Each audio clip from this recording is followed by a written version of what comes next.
नमस्कार। कक्षा 11वीं, विषय मनोविज्ञान, चैप्टर नंबर 6, स्मरण और विस्मरण।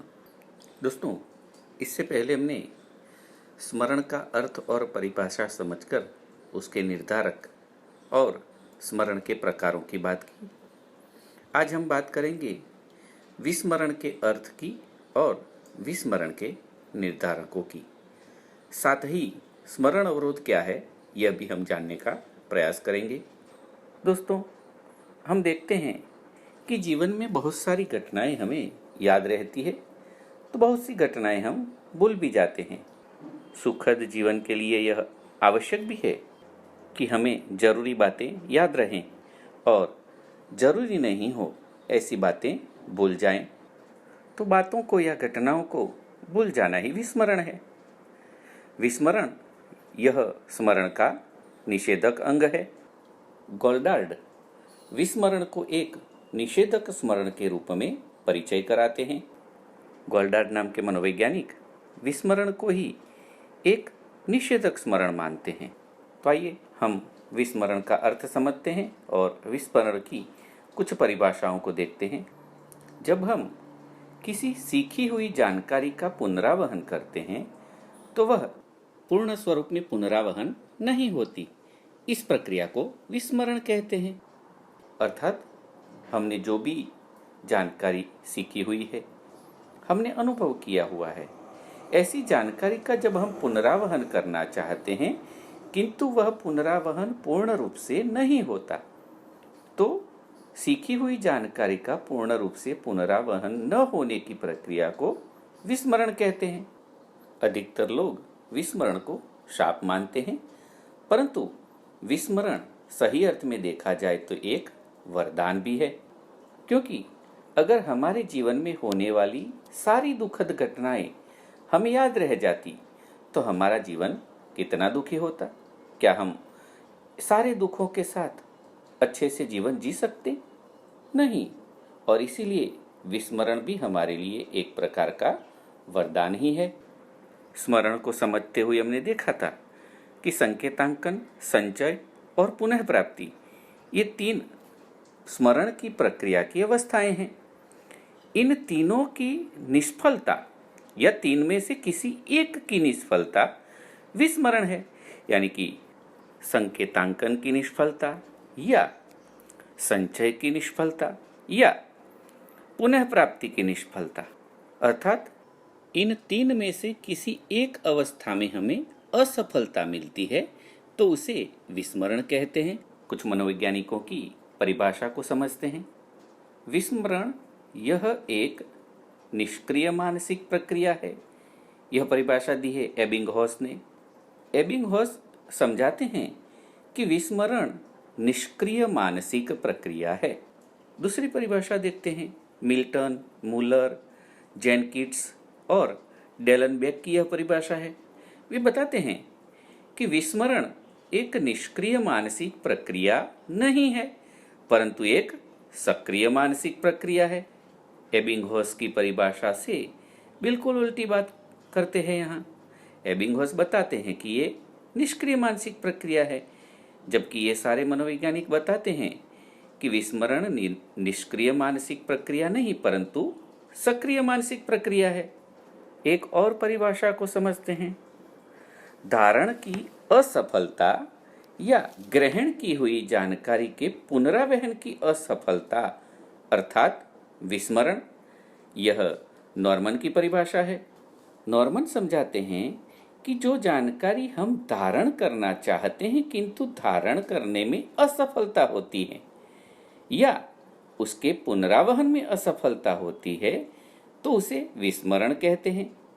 हम कुछ सीखे हों किंतु उसे संचित न कर पाए, धारण न कर पाए या उसे जब आवश्यकता पड़े तब पुनरावहन न कर पाए, तो ऐसी अवस्था को नॉर्मन विस्मरण कहते हैं।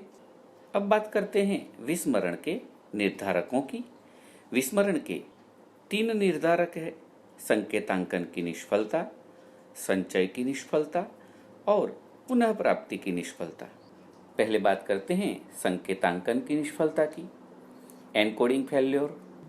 स्मृति की प्रथम अवस्था है संकेतांकन।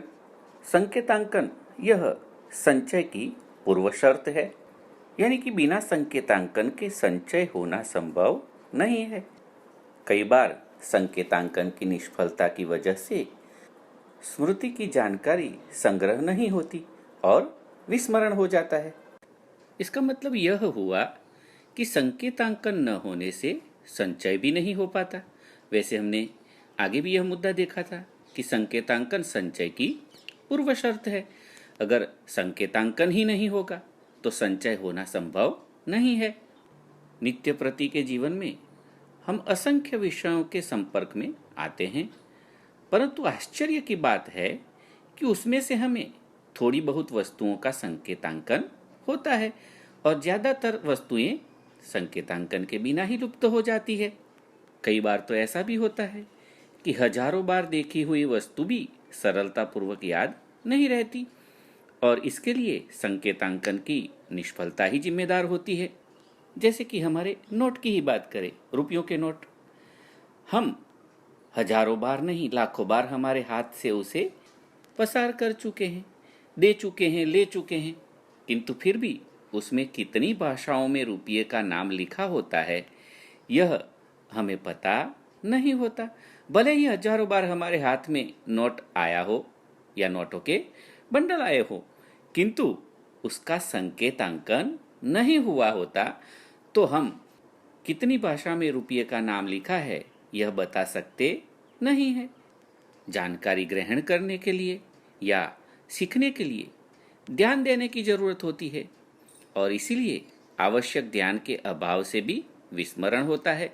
जैसे कि नोट पे लिखे हुए रुपये का नाम कितनी बार कितनी भाषाओं में लिखा है यह हमें पता नहीं रहता, क्योंकि हमने उसकी ओर ध्यान ही नहीं दिया है। कई बार अपूर्ण संकेतांकन की वजह से भी जानकारी का संक्रमण अल्पकालीन स्मृति में से दीर्घकालीन स्मृति में नहीं होता, जिससे विस्मरण हो जाता है। इसका मतलब यह हुआ कि संकेतांकन की निष्फलता या अपूर्ण संकेतांकन की वजह से विस्मरण होता है, तो यह भी एक विस्मरण का निर्धारक है। दूसरे निर्धारक की बात करते हैं, संचय की निष्फलता यानी कि स्टोरेज फेल्योर।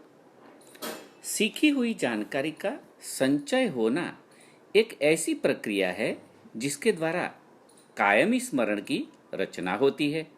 अर्थात हम जीवन में जो कुछ भी सीखते हैं उसको हम अपने मस्तिष्क में कहीं स्टोर करके रखते हैं, उसका संचय करते हैं, किंतु जब इस प्रक्रिया में विक्षेप पड़ता है तो कायमी स्मरण की रचना नहीं होती, यानी कि संचय की निष्फलता होती है, तो स्मरण नहीं होता यानी कि विस्मरण होता है। तात्पर्य यह हुआ कि दीर्घकालीन स्मृति में जानकारी का संचय न होने की वजह से विस्मरण होता है। जानकारी सीखने में अगर संवेदन प्रभावशाली न हो तो वह जानकारी पूर्ण रूप से हमारे मानस पटल में संचित नहीं होती। अर्थात हम कुछ सुनकर समझने का प्रयास करते हैं, सीखने का प्रयास करते हैं, अगर उसमें किसी प्रकार का अवरोध उत्पन्न होता है तो हम अच्छी तरह से सुन पाते नहीं हैं और इस वजह से अच्छी तरह से संचित भी नहीं होता। यानी कि अच्छे से संचय करने के लिए या संग्रह करने के लिए प्रभावशाली संवेदन होना आवश्यक है। अगर प्रभावशाली संवेदन नहीं होता तो संचय नहीं होता और संचय नहीं होता तो विस्मरण होता है। कभी कभी तो ऐसा होता है कि आवश्यकता होने पर भी जानकारी पूर्ण रूप से हमें याद नहीं आती और इसका मुख्य कारण यह होता है कि संचय की निष्फलता होती है, यानी कि संचय ही नहीं हुआ होता। कई बार गंभीर प्रकार से चोट लगने की वजह से या तीव्र तनाव की अवस्था में विद्युत के करंट से उपचार किया गया हो, तब भी जानकारी का संचय ठीक से नहीं हो पाता और इसलिए भी विस्मरण होता है। इस प्रकार जानकारी के संचय की निष्फलता के कारण भी कई बार स्थायी तौर पर याद नहीं रहता और इस प्रकार विस्मरण होता है, यानी कि संचय की निष्फलता भी विस्मरण के लिए जिम्मेदार है। विस्मरण का तीसरा निर्धारक है पुनः प्राप्ति की निष्फलता। पुनः प्राप्ति का मतलब यह है कि जो हम सीखे हुए हैं, जो सीख चुके हैं, उसे आवश्यकता पड़ने पर फिर से याद करना, किंतु जब हम ऐसा नहीं कर पाते तो उसे पुनः प्राप्ति की निष्फलता कहते हैं। एक वस्तु जब हम एक जगह पर रखते हैं तो याद रहती है, किंतु जब वह वस्तु दूसरी जगह रखते हैं तो हमें वह वस्तु जल्दी से मिलती नहीं है। ऐसा ही स्मरण के बारे में भी होता है। कुछ घटक ऐसे होते हैं जो सीखी हुई जानकारी की पुनः प्राप्ति में बाधक बनते हैं, जिससे विस्मरण होता है। जैसे कि हम परीक्षा में बैठे हैं और किसी प्रश्न का उत्तर याद कर रहे हैं, किंतु वह याद आता नहीं है। तो हमने पढ़ा है किंतु फिर भी वह याद नहीं आता, तो इसका मतलब यह हुआ कि पुनः प्राप्ति में हम असफल हो रहे हैं। पुनः प्राप्ति की निष्फलता है ये। दूसरे उदाहरण से समझे तो जैसे हम मित्रों के साथ किसी पर्यटन स्थल पर गए हों घूमने के लिए, वहाँ पर किसी मित्र या संबंधी से मुलाकात होती है तो हम अपने मित्रों को उनका परिचय कराते हैं, लेकिन परिचय कराने के वक्त पर एन मौके पर हमें उनका नाम ही याद नहीं आता, यानी कि पुनः प्राप्ति की निष्फलता होती है। तो जब आवश्यकता होती है और हम भी चाहते हैं, फिर भी हम किसी जानकारी को पुनः प्राप्त नहीं कर पाते हैं, तो इस प्रकार के विस्मरण को ही मनोवैज्ञानिक पुनः प्राप्ति की निष्फलता कहते हैं। टुलविंग बताते हैं कि जो जानकारी भूल गए हों, उन जानकारियों के संकेत पूरे किए जाएं तो बहुत सी वस्तुएं याद कर सकते हैं। यानी कि उस विषय के बारे में छोटी छोटी जो बातें हैं वो अगर याद दिलाई जाती है तो पूरी घटना या पूरी बात याद आ जाती है। यानी कि पूर्व संदर्भ जोड़ने से पुनः प्राप्ति संभव होती है। तो पुनः प्राप्ति की निष्फलता से भी विस्मरण होता है। तो ये हुए 3 विस्मरण के निर्धारक: संकेतांकन की निष्फलता, संचय की निष्फलता और पुनः प्राप्ति की निष्फलता। अब हम बात करते हैं स्मरण अवरोध की। स्मरण अवरोध विस्मरण का सबसे बड़ा कारण माना जाता है। कोई सीखी हुई वस्तु या जानकारी पर पहले या बाद की शिक्षा अवरोध बनती है। यानी कि हम ऐसी कोई चीज सीख रहे हैं, उसमें हमने जो पहले सीखा है वह बाधक बनता है, या बाद में जो सीखने वाले हैं वह बाधक बनता है। इसे स्मरण अवरोध कहते हैं। स्मरण अवरोध के 2 प्रकार है, पूर्व क्रिया अवरोध और अनुक्रिया अवरोध। इन दोनों को क्रमशः समझते हैं। पहले पूर्व क्रिया अवरोध। पहले संचित की गई जानकारी याद करने में हमारी शक्ति में नया शिक्षण अवरोध बनता है तो उसे पूर्व क्रिया अवरोध कहा जाता है। फिर से समझे, पूर्व क्रिया अवरोध का मतलब यह हुआ कि पहले से जो हम सीखे हुए हैं, पहले से हम जो जानते हैं, उसमें नया जो हम सीख रहे हैं वह अवरोध रूप बनता है। इसे पूर्व क्रिया अवरोध कहते हैं। जैसे कि पहले के कालांश में हम मनोविज्ञान सीखे हों और दूसरे कालांश में तत्वज्ञान सीखें, तो तत्वज्ञान के शिक्षण के कारण मनोविज्ञान का शिक्षण हमें कम याद रहता है। ऐसी परिस्थिति को पूर्व क्रिया अवरोध कहा जाता है। अर्थात पहले सीखी हुई विषय वस्तु में दूसरी सीखने वाली या सीख रहे हैं वह वस्तु बाधक बनती है। इस परिस्थिति को पूर्व क्रिया अवरोध कहते हैं। दूसरा है अनुक्रिया अवरोध। नई जानकारी को याद करने में पुरानी जानकारी बाधक बनती है तो उसे अनुक्रिया अवरोध कहते हैं। यानी कि जो चीज हम पहले सीख चुके हैं वह नई चीज सीखने में अवरोध रूप होती है, यानी कि बाधक होती है। जैसे कि दिसंबर के बाद वर्ष बदल जाता है, किंतु फिर भी जब हम तारीख लिखते हैं तो कभी कभी पुराना वर्ष उसमें लिख देते हैं। यानी कि साल भर हमने जो पुराना वर्ष लिखा है वह पहले सीखी हुई जानकारी, अब नया वर्ष आता है तब नया वर्ष लिखने में वह जानकारी बाधक बनती है। मनोवैज्ञानिक ऐसी भूल को अनुक्रिया अवरोध कहते हैं। एक और सरल सा उदाहरण देता हूं। जैसे कि हम भारत में ड्राइविंग सीखते हैं और ड्राइविंग करते हैं, तो यहाँ गाड़ी की राइट साइड में स्टीयरिंग होता है और हम लेफ्ट साइड में चलाते हैं। जबकि अमेरिका जाते हैं तो वहाँ गाड़ी के लेफ्ट साइड में स्टीयरिंग होता है और राइट साइड में गाड़ी चलानी होती है।